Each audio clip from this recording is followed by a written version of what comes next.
ভাই রাসেল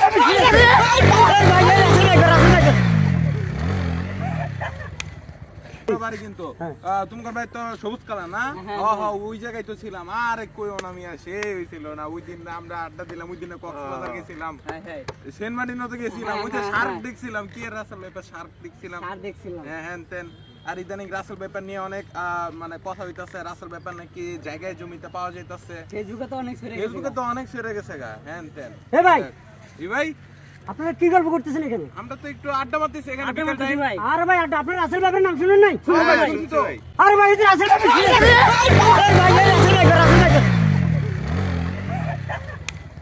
এ ভাই এদিকে আসেন, এদিকে আসেন। এই কাইছে রে। আরে ভাই আমি বুঝলাম না, আপনারা কি এদিকে ভয় পাইছেন? অবশ্যই ভাই, রাসেল ভাইপার দেখে ভয় পাবো না? কোন জায়গায় পিছে রাসেল ভাইপার? ভাই ওই যে। আরে ভাই এই যে হ্যাঁ এই যে দেখা যায়, এখানে দেখাছ না? কই ভাই? এই যে আরে আল্লাহ রে আল্লাহ, দেখছেন অবস্থা? এরা গল্প করতেছে এতক্ষণ। এই গল্পের মধ্যে যান রাসেল ভাইফের নাম শুনছে।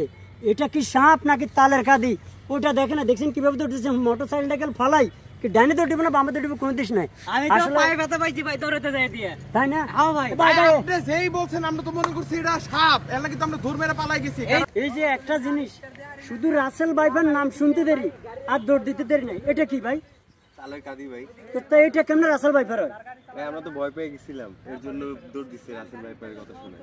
যাক প্রিয় দর্শক, আসলে ঘটনা হচ্ছে কি, ফেসবুকে যে পরিমাণে রাসেল ভাইপার নিয়ে স্ট্যাটাস দেওয়া হচ্ছে আর যে পরিমাণ রাসেল ভাইপার মনে করেন যে গজায় উঠছে, আসলে ফেসবুকে যে পরিমাণ রাসেল ভাইপার আছে আমার মনে হয় না বিভিন্ন জমি আনাচে কানাচে পথে ঘাটে জঙ্গলে এরকম রাসেল ভাইপার আছে।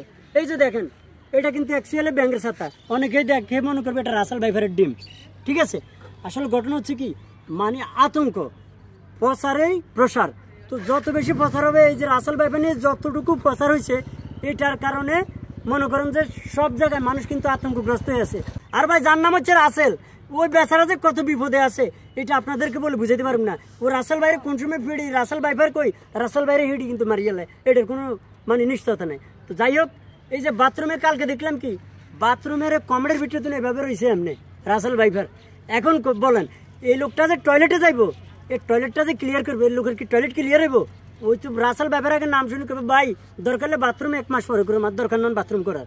তো এই যে অবস্থা, বিভিন্ন এই খাটের নিচে, চৌকির নিচে, মাথার উপরে, বাঁশের চিপায়, ওই গাছের গর্তে, সব জায়গায় এই শুধু রাসেল ভাইপার রাসেল ভাইপার। বাইরে এই রাসেল ভাইপারের মতো আমাদের সমাজে যেসব বড় বড় রাসেল ভাইপার আছে, এরা কি রাসেল ভাইপার চেয়ে কম? এরা হচ্ছে বড় রাসেল ভাইপার। ওদের থেকে আমাদেরকে সাবধানে থাকতে হবে। আর রাসেল ভাইপার এই যে ফেসবুকে প্রচার চালিয়ে কোনো দমন করা যাবে না। এটা দমন করতে হলে আপনাকে 2 হাত তুলে আল্লাহর কাছে ফরিয়াদ করতে হবে। এবং আল্লাহ এটা হচ্ছে আমাদের জন্য একটা আযাব দিয়েছেন। মাঝে মাঝে আল্লাহ মানুষকে শিক্ষা দেওয়ার জন্য এরকম কিছু ঝংকার দেয়। এটা রাসেল ভাইপার, এটা একটা ঝংকার। তো আসলে সবচেয়ে বড় বিষয় হলো এটা থেকে মুক্তি পাওয়ার জন্য একমাত্র রাস্তা হচ্ছে আল্লাহর কাছে ফরিয়াদ করা। আর এই রাসেল ভাইপার নিয়ে আমাদের বাংলাদেশ সরকারও অনেক পদক্ষেপ নিয়েছে, তাদেরকে আমরা সাধুবাদ জানাই। তা আসলে রাসেল ভাইপার সে মানুষ ভাইপার যেটা, এদের থেকেও আমাদেরকে কিন্তু দূরত্ব বজায় চলতে হবে। তো দর্শক সবাই ভালো থাকবেন, আবার দেখাবো অন্য কোনো ভিডিওতে। সে পর্যন্ত সবাই ভালো থাকবেন। আসসালামু আলাইকুম।